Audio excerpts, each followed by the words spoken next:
Good morning. पिछला class में बहुत ही महत्वपूर्ण टॉपिक पूर्ण आंतरिक परावर्तन और क्रांति कोण के बारे में हम चर्चा किए थे। क्रांति कोण क्या है और पूर्ण आंतरिक परावर्तन क्या है, हम इस पर चर्चा किए थे। जैसा कि हम जानते हैं, थोड़ा सा हम रिपीट कर दें। जैसा कि हम आपको बताए हैं कि जब प्रकाश किरण सघन माध्यम से विरल माध्यम में जाती है तो अभिलंब से दूर भागती है। जब अभिलंब से दूर भागेगी तो आर का मान आई से बड़ा होगा। आर यानी अपवर्तन कोण का मान आपतन कोण से अधिक होगा। जैसे जैसे आपतन कोण का मान बढ़ेगा, अपवर्तन कोण का मान भी बढ़ेगा। एक ऐसा भी सिचुएशन आता है कि जब आर का मान 90 हो जाता है तो आपतन कोण के जिस मान पर अपवर्तन कोण का मान 90 होता है उसी को हम क्रांति कोण कहते हैं, और क्रांति कोण को C द्वारा सूचित किया जाता है। यानी फाइनली जब प्रकाश किरण सघन माध्यम से विरल माध्यम में जाती है तो आपतन कोण के जिस मान पर अपवर्तन कोण का मान 90 डिग्री होता है उसी को हम क्रांति कोण कहते हैं। आपतन कोण के जिस मान पर अपवर्तन कोण का मान 90 डिग्री होता है उसी को हम क्रांति कोण कहते हैं। इसके बाद हमने बताया था कि जब प्रकाश किरण का आपतन कोण क्रांति कोण से भी अधिक हो जाए, आपतन कोण क्रांतिक कोण से भी अधिक हो जाए, जब आपतन कोण क्रांति कोण से भी अधिक हो जाएगा तो अपवर्तन कोण का मान 90 डिग्री से अधिक हो जाएगा। आपतन कोण का मान क्रांतिक कोण से भी अधिक हो जाए तो अपवर्तन कोण का मान 90 डिग्री से अधिक हो जाएगा और प्रकाश किरण अपने ही माध्यम में लौट आएगा। इसी को हम पूर्ण आंतरिक परावर्तन कहते हैं। पूर्ण आंतरिक परावर्तन में जो खास बात यह है कि पूर्ण आंतरिक परावर्तन में परावर्तन के सभी नियमों का पालन भी होता है और प्रकाश किरण इसमें टोटल लौट आती है। एक्चुअली होता क्या, थोड़ा समझिएगा। परावर्तन और पूर्ण आंतरिक परावर्तन, परावर्तन और पूर्ण आंतरिक परावर्तन, इस चीज को थोड़ा समझ लीजिए। यहां पर एक क्वेश्चन भी आपका हो गया। क्वेश्चन यहां पूछ सकता है कि परावर्तन, प्रकाश के परावर्तन और प्रकाश के पूर्ण आंतरिक परावर्तन में क्या अंतर है। प्रकाश के परावर्तन और प्रकाश के पूर्ण आंतरिक परावर्तन में क्या अंतर है, तो हम लोग समझने की कोशिश करते हैं। जैसे प्रकाश का परावर्तन,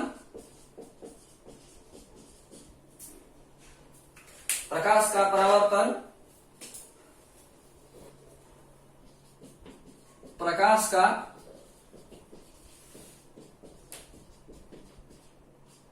पूर्ण आंतरिक परावर्तन,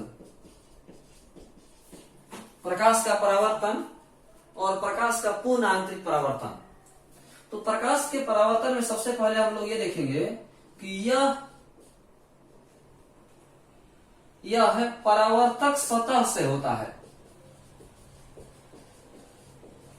यह परावर्तक सतह से होता है। जो प्रकाश का परावर्तन है ये परावर्तक सतह से होता है, और जो प्रकाश का पूर्ण आंतरिक परावर्तन है यह अपवर्तक सतह से होता है। यह अपवर्तक सतह से होता है। यानी जो प्रकाश का परावर्तन है वो परावर्तक सतह से होता है और प्रकाश का जो पूर्ण आंतरिक परावर्तन है यह अपवर्तक सतह से होता है। अपवर्तक सतह मतलब दो माध्यमों को अलग करने वाला सतह।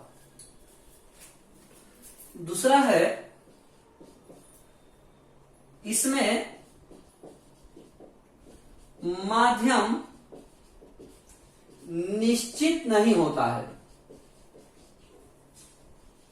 प्रकाश के परावर्तन में माध्यम निश्चित नहीं होता है, इसमें कोई प्रॉब्लम नहीं है।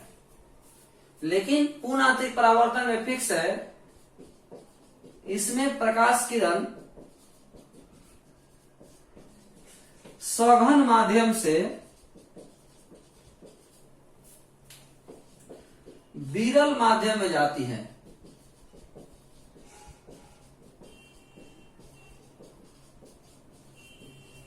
प्रकाश के परावर्तन में प्रकाश किरण का माध्यम परिवर्तन नहीं होता है, इसमें माध्यम निश्चित नहीं होता है। लेकिन पूर्ण आंतरिक परावर्तन में फिक्स है कि प्रकाश किरण सघन माध्यम से विरल माध्यम में ही जाएगी।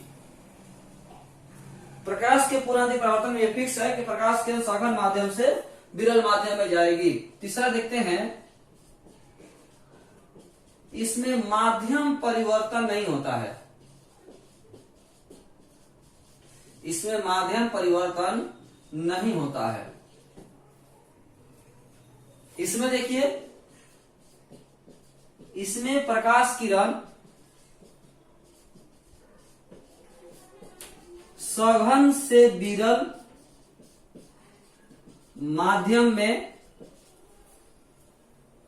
माध्यम से अपवर्तित होकर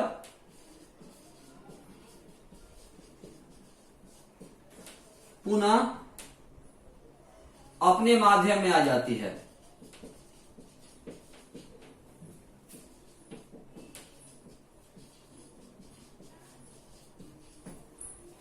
यानी परावर्तन में प्रकाश किरण का माध्यम चेंज नहीं होता है, जिस माध्यम में है उसी माध्यम रह जाता है। अब पूर्ण आंतरिक परावर्तन में सघन से पहले विरल में जाएगा, अब विरल से होते हुए सघन में आएगा।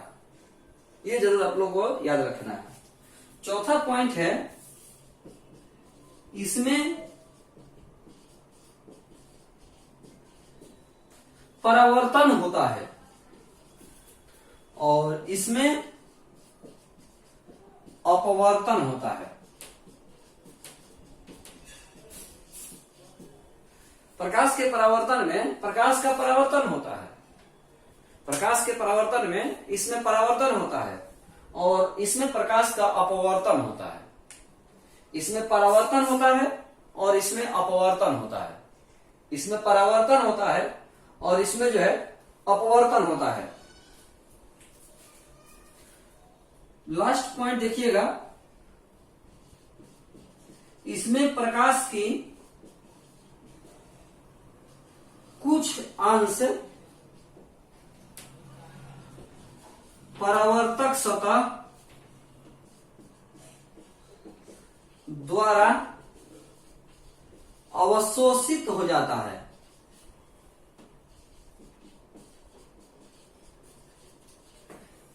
प्रकाश के परावर्तन में प्रकाश के कुछ अंश जो है स्वतः अवशोषित कर लेता है। प्रकाश के परावर्तन में प्रकाश का कुछ अंश जो परावर्तक सतह है वह अवशोषित कर लेता है। इसमें आते हैं, इसमें प्रकाश की लगभग संपूर्ण मात्रा, इसमें प्रकाश की लगभग संपूर्ण मात्रा अपने माध्यम में लौट आती है। इसमें प्रकाश की लगभग संपूर्ण मात्रा अपने ही माध्यम में लौट आती है। इसमें प्रकाश का कुछ अंश स्वतः अवशोषित कर लेता है, लेकिन इसमें प्रकाश की संपूर्ण मात्रा अपने माध्यम में लौट आती है, इसीलिए इसको पूर्ण आंतरिक परावर्तन भी कहते हैं। तो ये रहा आपका एक क्वेश्चन का आंसर भी एग्जाम में पूछ सकता है कि प्रकाश के परावर्तन और प्रकाश के अपवर्तन में अंतर लिखें, तो आप अंतर यहां से भी लिख सकते हैं। यह आपका एक बेहतरीन क्वेश्चन भी हो गया कि प्रकाश के परावर्तन और प्रकाश के पूर्ण आंतरिक परावर्तन में अंतर लिखें, तो आप लिख सकते हैं। आप वीडियो को पुश करके या स्क्रीनशॉट ले करके भी इसको उतार सकते हैं।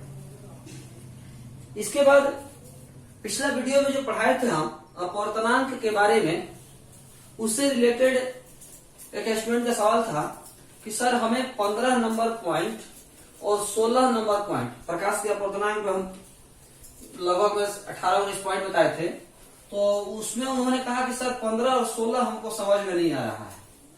तो चलिए हम लोग पहले देख लेते हैं 15 नंबर और 16 नंबर पॉइंट के बारे में। तो फिर से हम आपको बताने की कोशिश करते हैं, सब लोग ध्यान रखिएगा, ऐसा कोई बात नहीं है।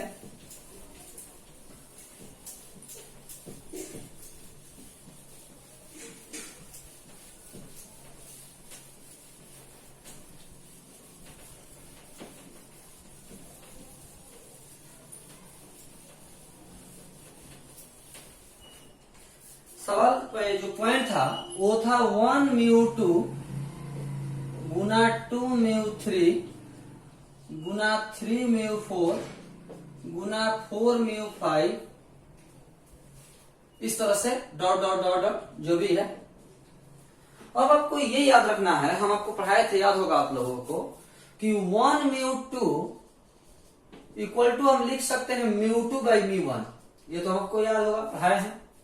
1 μ2 को हम लिख सकते हैं μ2/μ1, जो यहां है वो ऊपर, जो यहां है वो नीचे। 1 μ2 को लिख सकते हैं μ2/μ1। ठीक उसी तरह यहां देखिए आप, 1 μ2 को हम लिख सकते हैं μ2/μ1। 2 μ3 को लिख सकते हैं μ3/μ2। 3 μ4 को लिख सकते हैं μ4/μ3। 4 μ5 को लिख सकते हैं μ5/μ4। इस तरह से। तो अब देखिए, तो μ2 से μ2 कटेगा, μ3 से μ3 कटेगा, μ4 से μ4 कटेगा, तो आपका फाइनली μ5/μ1 हुआ।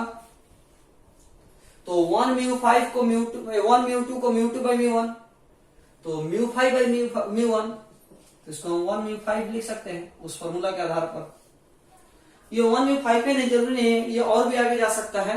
तो जो भी आपका लास्ट होगा, जैसे मान लीजिए डॉट डॉट डॉट आपका दे दिया n-1 μn, ऐसा भी दे सकता है।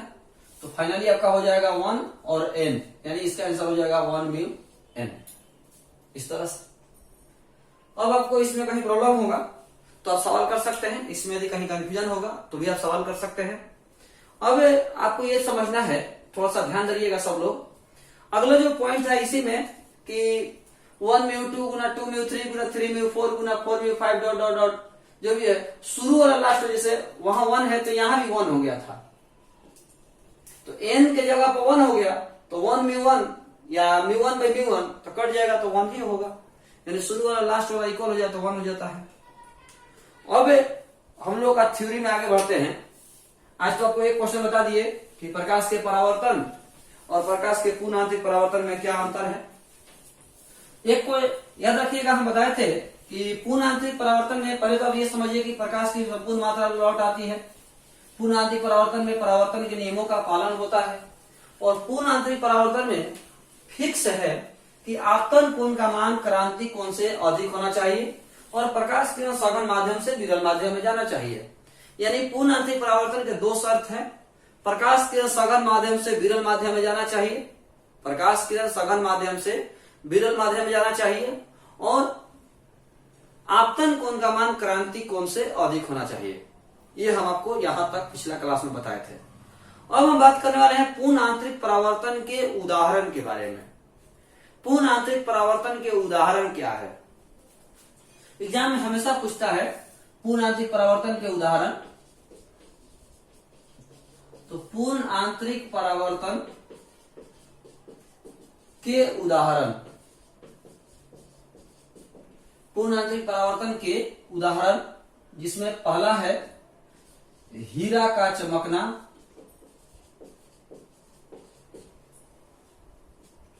दूसरा जल के अंदर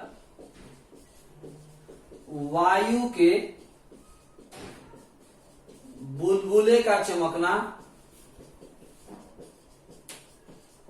जल के अंदर वायु के बुलबुले का चमकना, तीसरा है जल के अंदर खोखली परख नली का चमकना,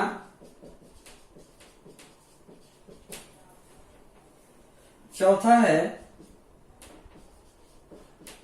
मृग मरीचिका का बनना, पांचवा है प्रिज्म का चमकना,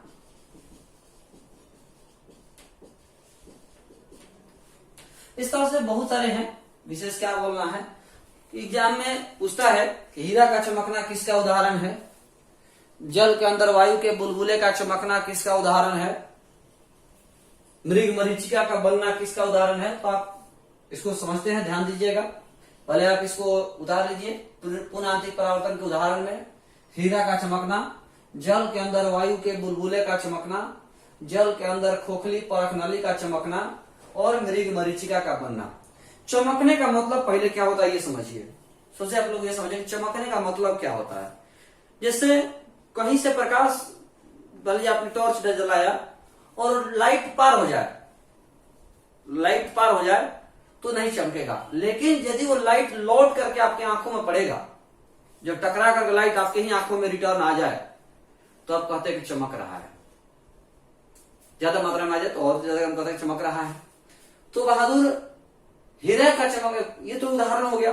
अब एक दो क्वेश्चन कभी पूछ देता है कि हीरा क्यों चमकता है, हीरा क्यों चमकता है, हीरा क्यों चमकता है। तो इस क्वेश्चन का आंसर एक वर्ड में देना हो तो पूर्ण आंतरिक परावर्तन के कारण। हीरा क्यों चमकता है तो एक वर्ड में आंसर देना हो तो पूर्ण आंतरिक परावर्तन के कारण। लेकिन यदि इसको विस्तार से देना हो, 2 नंबर में क्वेश्चन का आंसर पूछ दे कि हीरा क्यों चमकता है, तब इसका आंसर समझने की कोशिश करिएगा। बहादुर आप जानते होंगे कि हीरा का क्रांति कोण हीरा का अपवर्तनांक सबसे अधिक 2.42 होता है, 2.4 होता है। हीरा का अपवर्तनांक सबसे अधिक होता है, हीरा का अपवर्तनांक सबसे अधिक होता है। और हीरा का अपवर्तनांक सबसे अधिक होता है बहादुर, एक वर्ड है आप समझ, फॉर्मूला अभी देखिए बताए नहीं हम। अपवर्तनांक बराबर होता है 1/sin c, यानी अपवर्तनांक क्रांति कोण के व्युत्क्रमानुपाती होता है। अपवर्तनांक क्रांतिक कोण के व्युत्क्रमानुपाती होता है। अपवर्तनांक जो है वो क्रांतिक कोण के व्युत्क्रमानुपाती होता है। अपवर्तनांक क्रांतिक कोण के व्युत्क्रमानुपाती होता है। तो हीरा का अपवर्तनांक सबसे अधिक होता है, हीरा का अपवर्तनांक सबसे अधिक होता है। और जब अपवर्तनांक सबसे अधिक होगा तो हीरा का क्रांतिक कोण सबसे कम होता है, हीरा का क्रांतिक कोण सबसे कम होता है 24.4 डिग्री। हीरा का क्रांतिक कोण सबसे कम 24.4 डिग्री होता है। यानी हीरा पर यदि प्रकाश पड़ेगा और 24.4 से थोड़ा सा भी अधिक 25 पर पड़ जाए, 26 पर पड़ जाए, तो प्रकाश अपने ही माध्यम में लौट आएगा, हीरा में पार नहीं करेगा, वो अपने ही माध्यम में लौट आएगा। 24 डिग्री से अधिक, 24.4 से अधिक प्रकाश यदि आपतित हो रहा है 25 पर, 26 पर, 27 पर, 28 पर, 30 पर, 40 पर, 45 पर, 50 पर यदि आपतित हो रहा है तो प्रकाश किरण अपने ही माध्यम में लौट आएगा, प्रकाश किरण अपने ही माध्यम में लौट आएगा। 24.4 डिग्री से अधिक पर प्रकाश किरण यदि आपतित हो रहा है तो प्रकाश किरण अपने ही माध्यम में लौट आएगा। इससे कम क्रांति कोण किसी का नहीं होता। तो अभी तक हमने क्या बताया कि हीरा का अपवर्तनांक सबसे अधिक 2.4 होता है, जिसके कारण हीरा का क्रांति कोण सबसे कम 24.4 डिग्री होता है।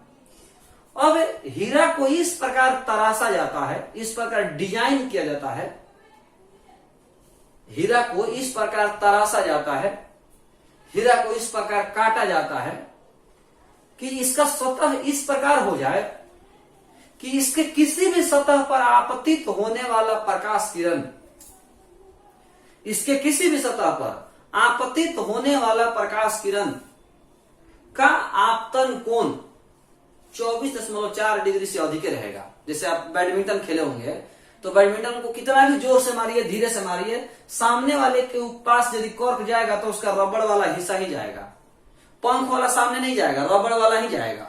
उसको इस तरह से बनाया जाता है कि जब भी जाएगा तो रबड़ वाला ही सीधा जाएगा उसके पास, जब भी जाएगा सामने से टकराएगा तो रबड़ वाला सिरा ही टकराएगा। ठीक उसी तरह हीरा को इस प्रकार तराशा जाता है कि इसके किसी भी सतह पर आपतित होने वाला प्रकाश किरण का आपतन कोण क्रांति कोण से अधिक हो, यानी 24.4 से अधिक हो। हीरा को इस प्रकार डिजाइन किया जाता है कि इसके किसी भी सतह पर आपतित होने वाला जो प्रकाश किरण है उसका आपतन कोण 24.4 डिग्री से अधिक हो, उसका आपतन कोण 24.4 डिग्री से अधिक हो। इस प्रकार उसको डिजाइन किया जाता है, इस प्रकार उसको तराशा ही जाता है। और यदि ऐसा कर दिया जाता है तो क्या होता है वो देखिए।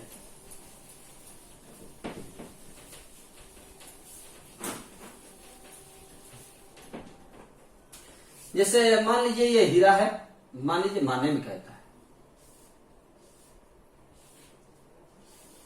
ये हीरा है, इसके अंदर प्रकाश एंट्री किया, तो एंट्री किया तो यहां पर आपतन कोण का मान क्रांति कौन सा अधिक होगा, और प्रकाश किरण अपने ही माध्यम में लौट आएगा, पार नहीं करेगा। तो लौट आएगा तो यहां से टकरा करके लौट आया अपने ही माध्यम में, तो यहां चला आया। जब यहां आया प्रकाश किरण, तो फिर वही बात, यहां पर भी आपतन कोण क्रांति कौन से अधिक है, यहां पर भी आपतन कोण क्रांति कौन से अधिक है, और प्रकाश किरण अपने ही माध्यम में लौट गया और ये यहां चला आया। यहां से प्रकाश किरण अपने यहां से टकराया तो अपने ही माध्यम में लौट गया, तो यहां चला आया, पार नहीं किया, इसके पार नहीं किया। यहां पर भी जब आया तो आपतन कोण क्रांति कौन से अधिक होगा, और प्रकाश किरण अपने ही माध्यम में लौट आएगा, तो लौट आएगा तो यहां से चला आया यहां। उसी बार बार सब सतह पे यही घटना होगा। यही चीजें होती रहती है बहादुर। प्रकाश किरण अब मैंने हीरा से बाहर नहीं निकल पाता है, इसी के अंदर घूमते रहता है और चकाचौंध हो जाता है, तो हम लोग कहते हैं कि हीरा चमक रहा है। तो इसको आप लैंग्वेज में सुन लीजिए। चूंकि हम जानते हैं कि हीरा का अपवर्तनांक सबसे अधिक 2.4 होता है, जिससे हीरा का क्रांति कोण सबसे कम 24.4 डिग्री होता है। हीरा को इस प्रकार तराशा जाता है कि इसके किसी भी सतह पर आपतित होने वाला प्रकाश किरण, इसके किसी भी सतह पर आपतित होने वाला प्रकाश किरण का आपतन कोण क्रांति कोण से अधिक होता है। किसी भी सतह पर आपतित होने वाले प्रकाश किरण का आपतन कोण क्रांति कोण से अधिक होता है, जिसके कारण हीरा के अंदर जब प्रकाश प्रवेश करता है तो इसके हर एक सतह पर प्रकाश का पूर्ण आंतरिक परावर्तन होता है, हर एक सतह पर पूर्ण आंतरिक परावर्तन होता है और प्रकाश किरण बाहर नहीं निकल पाता है। यही कारण है कि हीरा चमकता नजर आता है, हीरा चमकता है। यानी एक बार जब हीरा के अंदर प्रकाश प्रवेश कर गया तो ये इसी में इस सतह से उस सतह से इस सतह से उस सतह से टकराते रहेगा, ये बाहर नहीं निकल पाएगा और ये चमकता हुआ दिखाई देने लगता है। अब एक स्टूडेंट का सवाल होता है, कभी कभी कुछ लोग पूछ देते हैं कि सर ठीक है, आपने बता दिया कि बाहर नहीं निकल पाता है, अपने ही माध्यम में लौट आता है, हर एक सतह पर टकरा कर लौट आता है। सवाल यह है कि सर जब यहां पर प्रकाश किरण आपतित हुआ तो यहां से क्यों नहीं लौट गया, यहां पर पार कैसे कर गया? सवाल समझ में आया? जब इधर प्रकाश किरण आया तो यहां से पार नहीं किया, अपने ही माध्यम में लौट गया, यहां से इधर पार नहीं किया, अपने ही माध्यम में लौट गया। सवाल है प्रवेश कैसे कर गया? यहां भी तो प्रॉब्लम है, यहां भी तो अपने ही माध्यम में इसको लौट जाना चाहिए था, यहां कैसे प्रवेश कर गया?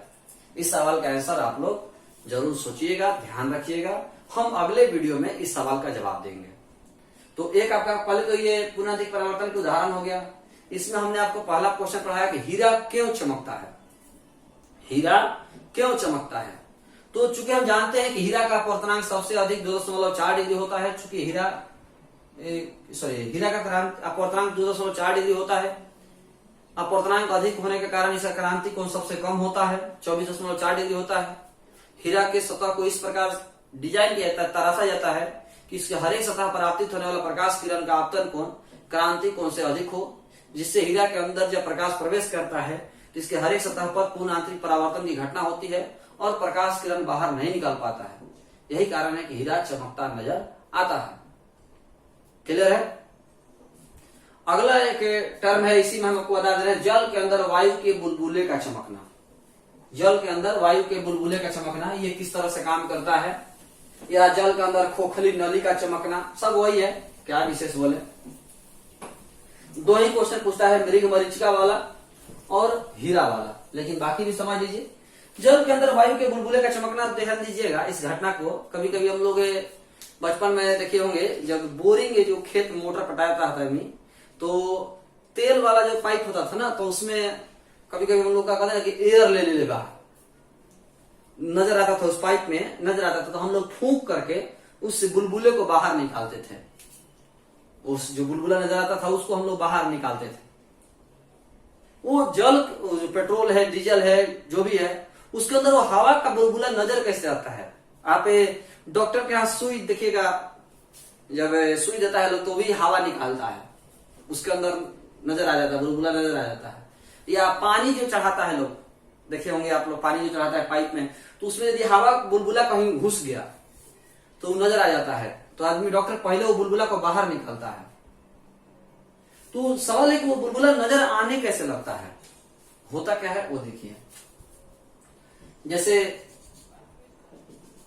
मान के चलिए ये जल है, ये जल है और ये है वो बुलबुला, जल के अंदर ये है बुलबुला। तो जब प्रकाश किरण इस पर आपतित होता है ना, तो ये सघन माध्यम हो गया जल और हवा हो गया विरल माध्यम।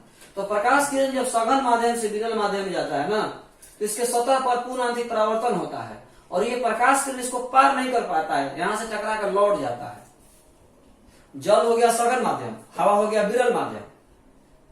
सघन से विरल में जाएगा तो पूर्ण आंतरिक परावर्तन होगा, सघन से विरल में जाएगा तो पूर्ण आंतरिक परावर्तन होगा। पूर्ण आंतरिक परावर्तन होगा तो ये अपने ही माध्यम में लौट आता है और सामने वाले को यहाँ पर बुलबुला नजर आने लगता है कि हाँ किसी से टकरा कर लौटा है, मतलब ये बुलबुला ही है। जिसको पता है कि हवा है वो तो समझ जाता है कि हवा है, लेकिन जो छोटा बच्चा मान लीजिए वो केवल उसको नजर आएगा, लेकिन वो नहीं जानता है कि वो हवा है कि क्या है। आपको पढ़ाया गया है, आप जानते हैं, इसीलिए बताते हैं कि हवा है। बस उसको इसीलिए वहां एक नजर आता है क्योंकि प्रकाश किरण यहाँ से टकरा करके लौट आता है, तो समझ में आ जाता है कि यहाँ समथिंग कुछ है, जिसको हम लोग हवा कहते हैं। प्रकाश ये जल है, ये हवा है, तो सघन माध्यम ये विरल माध्यम। प्रकाश किरण जब सघन माध्यम से विरल माध्यम में जाता है तो यहाँ पूर्ण आंतरिक परावर्तन होता है और ये प्रकाश अपने ही माध्यम में लौट आता है, तो यहाँ पर बुलबुला आपको चमकता हुआ नजर आता है। सेम कैसे जल के अंदर खोखली परख नली का चमकना भी यही चीजें हैं। मृग मरीचिका का बनना हम लोग थोड़ा सा समझते हैं। मृग मरीचिका का बनना क्या चीज है, मृग मरीचिका का बनना क्या होता है, थोड़ा सा हम लोग उसको देखते हैं। मृग मरीचिका क्या है, मृग मरीचिका किस तरह से हम लोग डिफाइन करते हैं। बहादुर, मृग मरीचिका गर्मी के दिनों में रेगिस्तान में, मरुस्थल में, गर्मी बालू की खासियत ऐसी है कि बालू बहुत जल्द गर्म हो जाता है। बालू जो है बहुत जल्द गर्म हो जाता है। तो गर्मी के दिनों में रेगिस्तान में, मरुस्थल में जब तापमान बढ़ता है, जब तापमान बढ़ता है तो बहादुर रेत जो है, बालू जो है बहुत जल्द गर्म हो जाता है। बालू बहुत जल्द गर्म हो जाता है। तो जब बालू गर्म होता है तो बालू के जस्ट ऊपर वाला जो हवा है वो भी गर्म हो जाता है। लेकिन बालू के ऊपर वाला, जस्ट ऊपर वाला हवा तो गर्म हो गया, लेकिन ज्यादा ऊपर वाला हवा ठंडा रह गया। फिर से बात समझिए, बालू गर्मी के दिनों में रेगिस्तान में बालू गर्म हो गया, तो बालू गर्म हो गया तो बालू के नजदीक वाला हवा भी गर्म हो गया, लेकिन ऊपर वाला हवा तो गर्म नहीं हुआ, वो तो ठंडा रहा। तो जो बालू के नजदीक वाला हवा है वो गर्म हो गया, तो गर्म हो गया तो उसका घनत्व कम हो गया, वो सघन माध्यम, विरल माध्यम हो गया। और ऊपर वाला हवा ठंडा है, वो सघन माध्यम हो गया। यानी बालू के समीप वाला जो हवा है वो विरल माध्यम हो गया, वो गर्म है, वो विरल माध्यम हो गया। ऊपर वाला हवा ठंडा है, वो सघन माध्यम हो गया। चलिए हम लोग देखते हैं। जैसे ये बालू है तो इसके समीप वाला जो हवा है, ये वाला, ये गर्म है, तो गर्म है तो ये विरल माध्यम हो गया। ऊपर वाला हवा ठंडा है, ये सघन माध्यम हो गया। अब समझिएगा कि जैसे ये पेड़ है, ये पेड़ है, तो जब पेड़ के ऊपरी सिरा से प्रकाश चलेगा, ऊपरी सिरा से प्रकाश चलेगा तो ये सघन माध्यम से विरल माध्यम में प्रकाश आ रहा है। ऊपरी सिरा से जब प्रकाश चलेगा तो ये सघन माध्यम से विरल माध्यम में प्रकाश आ रहा है। और जब सघन से विरल में जाएगा, जब ये सघन से विरल में जाएगा, जब ये सघन से विरल में जाएगा, तो सघन से विरल में जाएगा तो पूर्ण आंतरिक परावर्तन होगा। पूर्ण आंतरिक परावर्तन होगा तो ये प्रकाश किरण अपने ही माध्यम में लौट चलाता है। ये प्रकाश किरण अपने ही माध्यम में लौट गया और यहां पर जो खड़ा व्यक्ति है ना, यहां पर जो खड़ा व्यक्ति है उसको ये प्रकाश किरण यहां से आता हुआ दिखाई दे रहा है, यहां से आता हुआ उसको दिखाई दे रहा है। उसको लग रहा है कि ये प्रकाश किरण यहां से नहीं, यहां से आ रहा है। यानी उस व्यक्ति को पेड़ का उल्टा तस्वीर दिखाई देता है, पेड़ का उल्टा तस्वीर दिखाई देता है। अब पेड़ का उल्टा तस्वीर कहां दिखाई देता है? पानी में। पेड़ जब तालाब के किनारे यदि कोई पेड़ खड़ा हो तो उसका तस्वीर पानी में उल्टा दिखाई देता है। तो इस व्यक्ति को ऐसा लगता है कि ये पेड़ का जो तस्वीर है वो हमको उल्टा दिखाई दे रहा है, मतलब वहां पर कोई पानी है। लेकिन जब ये यहां पहुंचता है तो उसको पानी नजर नहीं आता, उसको लगता है कि वो ये तो मेरा भ्रम था। इसी प्रकाशीय भ्रम को मृग मरीचिका कहते हैं। मृग मरीचिका इसका नाम कुछ इसलिए पड़ा है, कहा जाता है कि रेगिस्तान में जब मृग यानी हिरन जो है पानी की तलाश में भटकता है तो जब दूर देखता है तो उसको पेड़ का उल्टा प्रतिबिंब दिखाई देता है, तो उसको लगता है कि वहां पानी है। जब दौड़ के वहां जाता है तो उसको वहां पानी नजर नहीं आता, वहां से जब देखता है तो कहीं और नजर आता है। इसी भ्रम में वो दौड़ते रहता है, भागते रहता है, इसीलिए इसको मृग मरीचिका कहा जाता है। हम लोग को भी ये चीजें नजर आती है। ये भ्रम जो है आप नॉर्मली भी देख सकते हैं। अभी खास करके इस तरह का मौसम में आप रोड पे चलिएगा, जब पिच रोड होता है तो बाइक से जाइएगा चाहे रोड से, तो नजर आता है कि कुछ दूर लगता है कि रोड भींगा हुआ है, उधर बारिश हुआ है। और जब वहां जाएगा तो रोड सूखा रहता है। फिर वहां से देखिएगा तो आगे आपको लगेगा कि भींगा हुआ है, बारिश हुआ है, रोड भींगा हुआ है, लेकिन वहां पर जाएगा तो नहीं रहता है, भ्रम होता है। उसी को मृग मरीचिका कहते हैं। इस भ्रम को मृग मरीचिका कहते हैं। तो एक बार फिर से इसको समझते हैं। गर्मी के दिनों में रेगिस्तान में जब तापमान अधिक हो जाता है तो रेत जल्दी गर्म हो जाता है। जब रेत गर्म होता है तो रेत के समीप वाले हवा भी गर्म हो जाती है, लेकिन उसके ऊपर वाला हवा ठंडी रहती है, जिससे ऊपर सघन माध्यम नीचे विरल माध्यम बन जाता है। अब जब किसी वृक्ष के ऊपरी सिरा से प्रकाश किरण जब चलता है यानी सघन माध्यम से विरल माध्यम जाता है तो इसका पूर्ण आंतरिक परावर्तन होता है। और ये पूर्ण आंतरिक परावर्तन होकर के जब किसी दर्शक की आंखों में पहुंचता है तो इस दर्शक को वृक्ष का उल्टा प्रतिबिंब दिखाई देता है। इस दर्शक को वृक्ष का उल्टा प्रतिबिंब दिखाई देता है और इस दर्शक को ऐसा भ्रम होता है कि ये वृक्ष किसी जलाशय के समीप है। लेकिन जब वहां जाता है तो जलाशय नहीं पाता है, उसको ऐसा लगता है कि ये मेरा भ्रम था। इसी भ्रम को मृग मरीचिका कहा जाता है। इसी भ्रम को मृग मरीचिका कहा जाता है। तो आज के इस क्लास में इतना ही रहने दीजिए। इसका नोट्स हम आपको भेज भी दिए हैं, एक दिन पहले ही, आज पहले ही भेज दिए हैं। तो आज की इस वीडियो में इतना ही। धन्यवाद।